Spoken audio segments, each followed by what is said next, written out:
আসসালামু আলাইকুম। আশা করি আপনারা সবাই ভালো আছেন। আলহামদুলিল্লাহ আমিও ভালো আছি। আমার আগের যে ভ্লগটা ছিল সেখানে দেখতে পেয়েছেন আমি শপিংয়ে গিয়েছিলাম। তো শপিং শেষ করে বাসায় ফিরছি। আর আপনাদেরকে ওয়েদারটা দেখাচ্ছি। ওয়েদারটা সেদিন খুব একটা ভালো ছিল না। বাসায় চলে আসলাম। শপিং করে নিয়ে আসছি। এখানেও শপিং।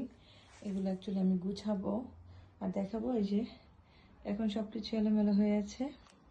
যে আমি এখন সব এগুলো আগে গুছিয়ে নিই।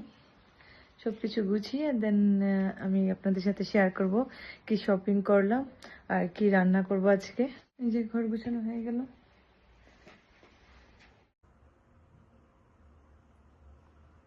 হচ্ছে বাজার গুছাবো। এগুলো নিয়েছি চকলেট চিপস 2 প্যাকেট। গেস করেন কি বানাতে পারি। আর এটা ছিল double thick cream extra double. আর এটা ছিল ম্যাকারনস। কলা নিয়েছি। ফল অল্পই নিয়েছি, এর আগে বললাম, কারণ কি ফল ইদানিং খাওয়া হচ্ছে না, শীতকাল। নিলাম মাশরুমস। এই মাশরুমগুলো খুবই ফ্রেশ ছিল। এটা হচ্ছে diet lemonade kind of 7 up. আর লিটলের এই ওয়াইপসগুলো খুবই ভালো। এটা ছিল গ্রিক ইয়োগার্ট। আর এটা সিএনের ময়শ্চারাইজার ডে অ্যান্ড নাইটের। আর এটা মিল্ক 2.5 লিটারের মতো। এটা জালনা দিয়েও খাওয়া যায়।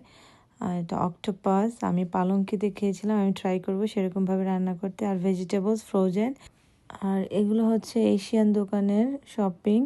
এটা ছিল আনচাবে একটা সামুদ্রিক শুটকি। আর এগুলো হচ্ছে রেডি ফুচকা, তেলে জাস্ট ফ্রাই করতে হবে। এটা ছিল সল্টেড একটা বিস্কিট, বাংলাদেশে আজকার। সুজি নিয়েছি, চালের গুঁড়ি নিয়েছি। আর এটা ছিল শ্রেডেড কোকোনাট, এরকম কিনতে পাওয়া যায়। এটা তো শুকনা মরিচ, সবাই চেনেন। আগার আগার আনলাম। আর চটপটির বুট নিয়ে এসেছি। আর এগুলো হচ্ছে পুঁই শাক, 2 মুঠো পুঁই শাক আনলাম। আর এগুলো রান্না করব, তাই রান্নার জন্য কুটা বাছা করে নিচ্ছিলাম আর দেখাচ্ছিলাম আপনাদের সাথে। এই তো কাটাকাটি শেষ। এখন কিচেনে আমি সব কিছু রেডি করলাম, যেহেতু এটা রান্না করব চিংড়ি মাছ দিয়ে। আর তেল গরম করে আমি প্রথমে দিয়ে দিচ্ছি পেঁয়াজ।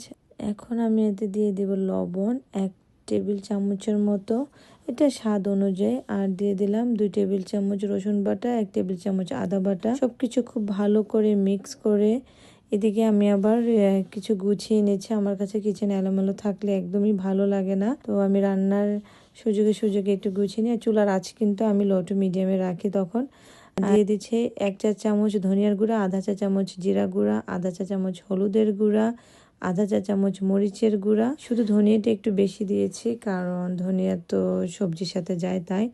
আর এদিকে আমি টমেটো একটু সরিষার তেল দিয়ে পুড়ে নিচ্ছি। এখন আমি আধা কাপ পানি অ্যাড করে দিলাম, মশলাটা যেন পুড়ে না যায়। চুলার আঁচটা মিডিয়াম টু হাইতে রাখি। এখন আমি দিয়ে দিলাম ডাটাগুলো পুঁই শাকের। সবকিছু ভালো করে মিক্স করে নিব। আর ঢাকনা দিয়ে ঢেকে দিলাম 5 থেকে 10 মিনিটের জন্য। আর এদিকে আমি টমেটোগুলোকে খোসা ছাড়িয়ে নেব, এগুলো পোড়া হয়ে গিয়েছে। এখন এগুলো আমি কাঁটা চামচ দিয়ে সেপারেট করে নিচ্ছি, কারণ অনেক গরম। আর এদিকে পুঁই শাক থেকেও পানি একটু রিলিজ করেছে। আর সাথে আমি দিয়ে দিলাম চিংড়ি মাছগুলো। এগুলো একটু ভালো করে কষিয়ে নেব আধা কাপ পানি দিয়ে। এখন আমি আবারও ঢেকে দিব 5 থেকে 10 মিনিটের জন্য। চিংড়ি মাছ এবং ডাঁটা কিন্তু প্রায় হয়ে এসেছে। এখন আমি দিয়ে দিচ্ছি পুঁই শাক পাতাগুলো, আমি চেপে চেপে দিচ্ছি। আর আমরা জানি শাক খুব তাড়াতাড়ি মিশে যায়। এদিকে আমি শুকনো মরিচ আর রসুন তেলে পুড়ে নিচ্ছি টমেটোর চাটনির জন্য। আর এখন আমি শাকটাকে ভালো করে নাড়াচাড়া দিয়ে মিশিয়ে নিব। দেখতেই পাচ্ছেন শাকটা কিন্তু অনেক কমে আসছে। এখন আমি এতে অ্যাড করে দিব স্লাইসড করে রাখা কাঁচামরিচগুলো।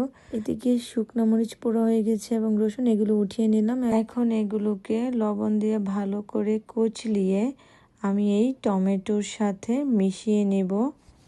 দিয়ে দিচ্ছি এখন টমেটোর মধ্যে। আর দেখেন দেখতে কিন্তু খুবই দারুণ লাগছে। যেহেতু ধনিয়া পাতা ছিল না, আমি পার্সলি দিয়ে দিচ্ছি, ড্রাইড পার্সলি ছিল, কারণ মনে হচ্ছে একটু হার্বস ছাড়া কেমন। আর এদিকে আমি কিনোয়া রেডি করে নিলাম খাওয়ার জন্য।